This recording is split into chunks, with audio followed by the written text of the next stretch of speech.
Picture a young woman on the eve of her wedding, caught in a moment of temptation that forces her to rethink her future. If you love dramatic twists, hit subscribe to catch every detail.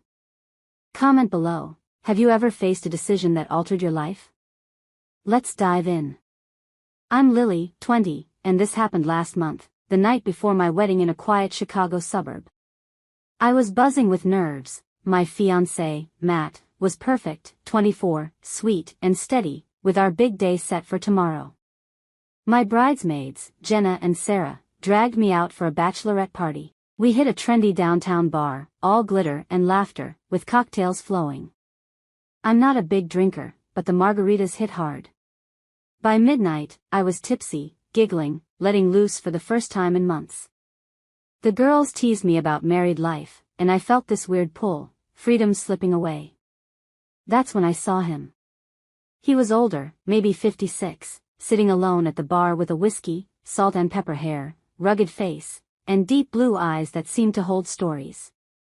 He wore a leather jacket, exuding confidence. I don't know why, but I stumbled over, plopping onto his lap with a laugh. "Hey, you look fun." I slurred. He chuckled, steadying me. "Careful, kid. You're a handful." His voice was warm, gravelly. The girls gasped, but I waved them off. His name was Paul, a retired contractor, widowed, living nearby. We talked, flirty, easy, and I felt alive, not like the nervous bride I'd been.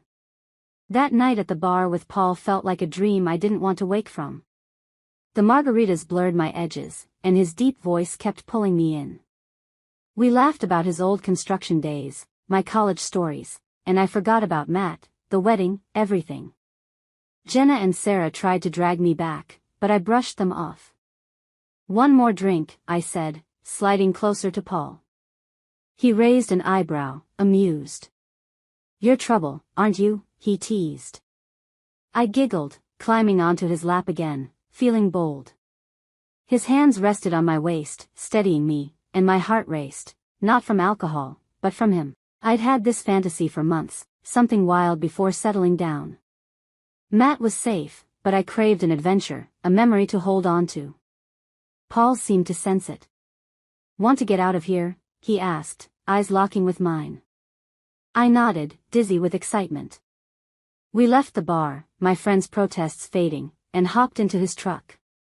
His place was a cozy loft near the lake, all wood and leather, smelling of pine. We talked more, then kissed, slow, intense, unlike anything with Matt. It escalated, and we spent the night together, fulfilling that fantasy I'd buried. It was passionate, thrilling, exactly what I'd imagined. Morning hit like a slap. Sunlight streamed in, and panic set in.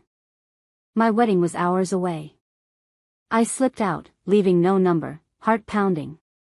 Paul slept, unaware I was gone. I rushed home, showered, and plastered on a smile for Matt. But Paul's face lingered. Was this a mistake, or something more? Back home, I stared at my wedding dress hanging in the closet, guilt gnawing at me. Matt was all smiles, finalizing details, oblivious to my night with Paul. I felt sick, elation mixed with dread. That loft, Paul's touch, his laugh, it was everything I'd craved, a rebellion against the life I was stepping into. But Matt deserved better. I showered again, trying to wash away the memory, but it stuck. Jenna texted, furious. "What were you thinking?" I lied, just a drunk moment, dodging her calls. The wedding rehearsal went on, family buzzing around. I smiled, but my mind was elsewhere, Paul's blue eyes, that reckless freedom. I told myself it was a one-time thing, a pre-wedding fling to satisfy my curiosity. Matt kissed me, and I flinched inside. Was I ready for this? That night, alone, I cried, torn between love for Matt and the thrill of Paul.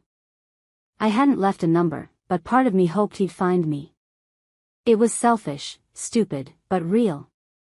Days passed, the wedding looming. I avoided mirrors, afraid of what I'd see.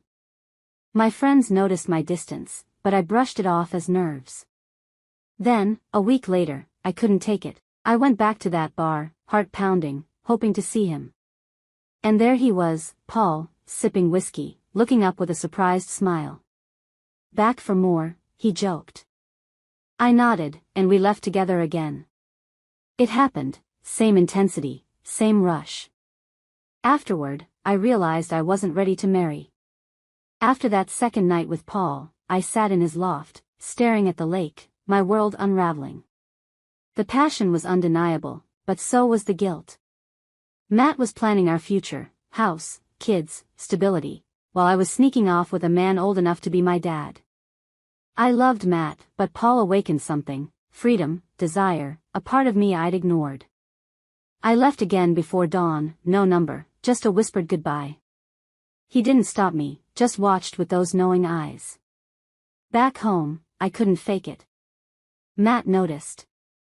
"You okay, babe?" he asked, concerned. I forced a smile, just wedding jitters. But inside, I was a mess. I canceled the florist, postponed the caterer, blaming family issues. Matt was patient, but I saw doubt in his face.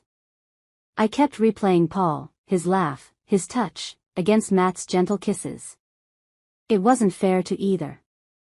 I started avoiding Matt, staying late at work, anything to delay the truth.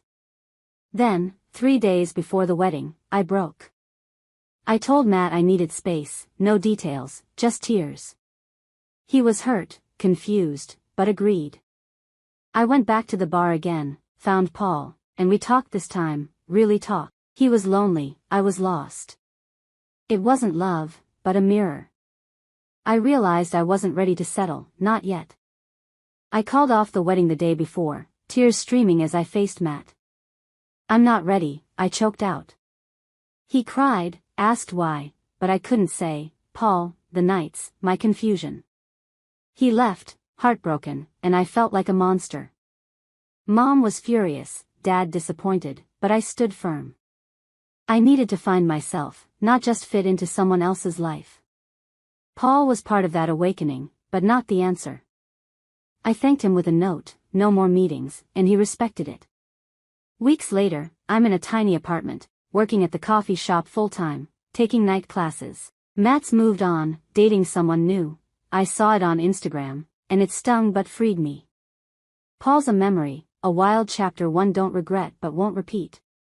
I think about him sometimes, that freedom, but I'm focusing on me now, travel, friends, growth.